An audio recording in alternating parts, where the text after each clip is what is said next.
Alright man, so today we're going to be talking about cores and runes. Now this is one of the many ways inside this game for you to boost your stats. So the very first thing we're going to do when it comes down to talking about these is what the game tells you. So at the top right you can see this question mark. Let's go ahead and click on it, man. It's obvious that this is going to tell us a little bit about this system. So rune, number one, there are 3 types of runes: offense, defense, and playmaking. 2, each player can be equipped with up to 10 runes of the same type, and the total runes equipped can't be more than 30. Number 3, the initial level of runes is 1, and you can spend rune essence and gold to raise the level of a rune until it reaches the level cap, which is level 5. So number 4, all players can share the runes you have obtained and can continue to use runes that are equipped by other players. So if you equip a certain rune on someone, you can also equip that exact same rune to someone else. So make sure you keep that in mind. You don't have to have a separate set of runes for each character, man. That would take way too much time to actually get your character stats up. So now we're looking at the thing about cores. Number 1, each player can be equipped with up to 3 different cores.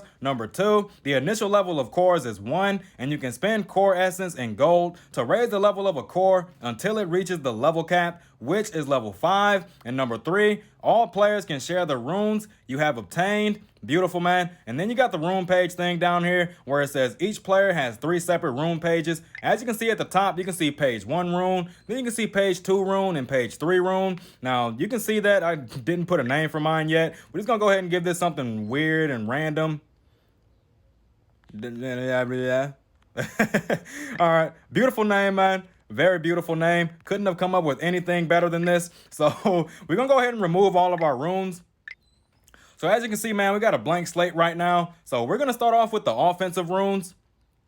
Go ahead and equip this. So you can see we have level 3 shot enhancement, and we also got point guard, and we also got shot enhancement again down there at the bottom. So with point guards, 9 times out of 10, you're gonna wanna put some mid-range on them instead of 3-point, because it's very difficult to actually get a decent 3-point shot with point guards on this game. The ones that I see so far anyway, they might release one further in the future that are decent at it. But as of right now, all the point guards are strongest inside the mid-range area. So make sure you keep that in mind. So let's go ahead and equip this shot enhancement, level 3. Go ahead and equip all 3 of those, man. And then we also have level 2 shot enhancements. Go ahead and slap those on there as well. So now we on to the defense. You can see I got steal and pass. You playing a point guard, get your steal up there, man. So we're going to equip these 6 level 3 playmaking runes. Go ahead and slap them all on there, man. And now we're on the playmaking. Of course, we're playing a point guard, man, so we want to have as much pass, as much steal, as much dribble, and as much run as we can possibly get. You can see I don't have any run on my runes. Y'all will see why once we get to the rune shop. So let's go ahead and put this pass and steal on. Slap that on there, man. Beautiful. Now we're looking at the cores.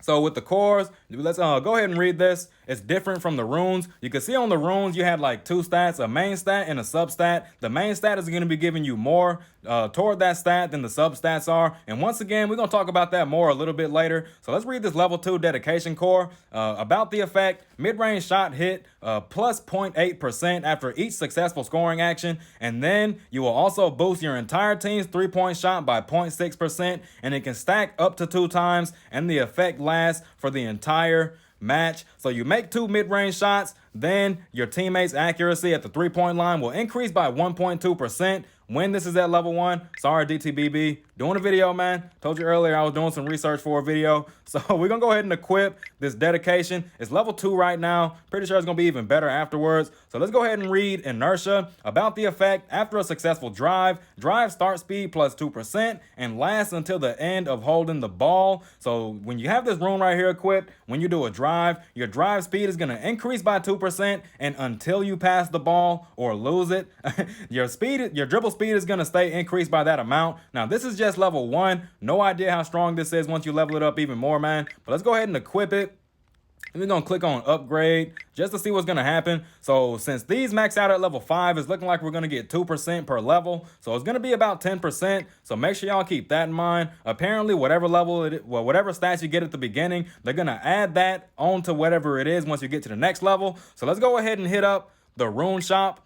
So as you can see, man, they got the close, they got the close shot runes right here at the top, and you can see they also have substats below them. You can see layup on one, mid on one, and dunk on another. And then after that, you have 3 layup runes with substats attached to those as well. Then you can see the mid, you can see the 3-point, and you can see the dunk with their respective substats. And then if you go to defense, you can see they have block with their respective substats, rebound with their respective substats. Then you have defense and solo.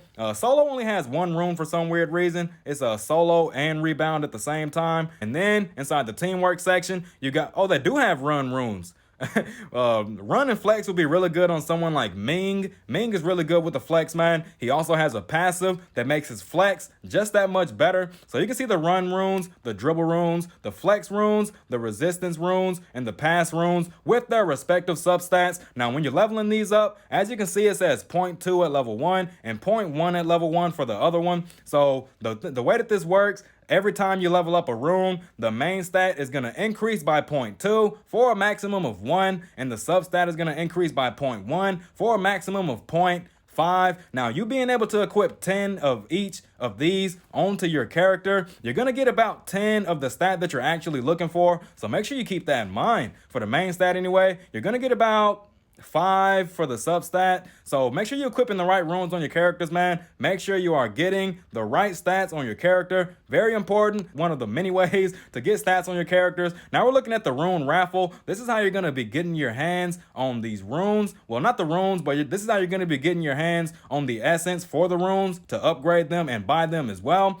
So let's go ahead and read this question mark. Rune raffle. 1, you can obtain rune essence, core essence, and cores from the rune raffle. Number 2, when you get a duplicate core, it will automatically go into your core bag where you can decompose it handy bookly if you want to. And number 3, you have 1 free draw every day, which resets at 6 o'clock the next day. Now we got the rewards and probability. So you got rune essence times 30 at 30%, so on and so forth, man. Y'all can read all of that. But the first thing that I want to make sure y'all take note of is that core is way down at the bottom at 1%. You have a 1% chance of getting lucky and getting a core, man. But if you do 100 draws, you're guaranteed to get a core of your choice. You get to choose a core, man. So make sure that y'all are using y'all's tickets. Make sure that y'all are doing everything that you can to draw as many core essence as well as rune essence as you can, because once you get to 100, optional core definitely gonna come in handy, man, because you'll actually get to pick the one that works best for your character. Now, when it comes down to the cores and the rune essence, so you can see the yellow up here at the top. I'm going to put a finger pointing towards it. So the one that says 230, those are rune essence, and the red ones are core essence. The rune essence is used to upgrade your runes. So let's go ahead and hit change on this. Just to give y'all a demonstration, we're going to slap strong interception on there. Then we click on this. You can see it says 0.2 and 0.1. We hit upgrade. It's going to go up to 0.4 and 0.2. So make sure y'all keep that in mind, man. You want to make sure that you are upgrading these when you get the chance. And you also want to make sure you keep in mind that this does cost you rune essence. That's the yellow ones, man. Make sure you remember that it is the yellow ones, because I was confused at first, and it's also going to cost you a significant amount of gold. Rightfully so. If you're going to be boosting your stats, you should definitely have to pay a reasonable price for it. So yeah, man, that's everything that I know about runes and cores. If y'all have any more questions, drop it inside the comments. I will do further research and see if I can get that question answered for y'all. That's it. Now catch y'all on the next one.